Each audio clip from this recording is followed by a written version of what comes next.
বহুত ডাঙৰ কথা মই কেইটামান কথা ক'ব খুজিছোঁ এডিআৰই আৰু বিভিন্ন পৰীক্ষাৰ ৰিজাল্ট আৰু নিযুক্তি পত্ৰ আমি 10 অক্টোবৰত দিবৰ বাবে সিদ্ধান্ত লৈছিলোঁ কিন্তু যোৱা কেইদিনমানৰ ঘটনা প্ৰবাহ আৰু গুৱাহাটী হাইকোৰ্টৰ এটা ৰায়ৰ বাবে আমি অকণমান থমকি ৰ'বলগীয়া হৈছে মই আপোনালোকক আজি কোন পৰীক্ষাৰ কোনদিনাখন আমি ৰিজাল্ট এনাউন্স কৰিম সেই বিষয়ে মই আপোনালোকক স্পষ্টকৈ ক'ম যাতে আপোনালোকৰ মনত কোনো সন্দেহ নাথাকে পোনপ্ৰথমে মই আপোনালোকক জনাব খুজিছোঁ যে আমাৰ এডিআৰই পৰীক্ষাৰ যি গ্ৰেড 3 আছিলে অৰ্থাৎ তৃতীয় বৰ্গৰ যি চাকৰি আছিলে সেই চাকৰিৰ ফলাফল আমি 10 অক্টোবৰ তাৰিখে প্ৰকাশ কৰিম এডিআৰইৰ চতুৰ্থ শ্ৰেণীৰ যি পৰীক্ষা আছিলে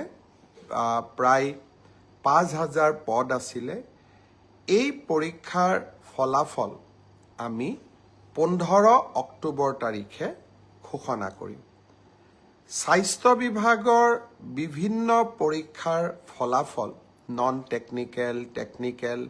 স্বাস্থ্য বিভাগৰ আটাইবোৰ পৰীক্ষাৰ ফলাফল আমি 12 অক্টোবৰ তাৰিখৰ আগতে ঘোষণা কৰিম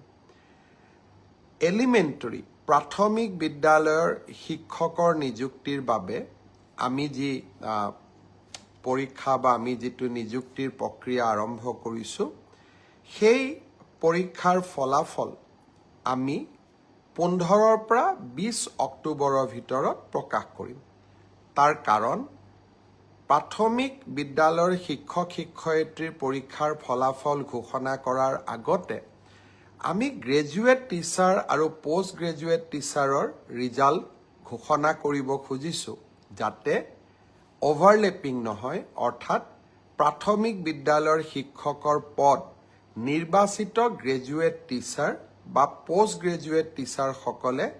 দখল কৰিব নোৱাৰে আৰু আমাৰ যুৱক যুৱতীসকল যাতে বঞ্চিত নহয় গ্ৰেজুৱেট টিচাৰ আৰু পোষ্ট গ্ৰেজুৱেট টিচাৰৰ পৰীক্ষাৰ ফলাফল আমি 15 অক্টোবৰ তাৰিখে ঘোষণা কৰিম অৰ্থাৎ এই গোটেই পৰীক্ষাৰ ফলাফলসমূহ আমি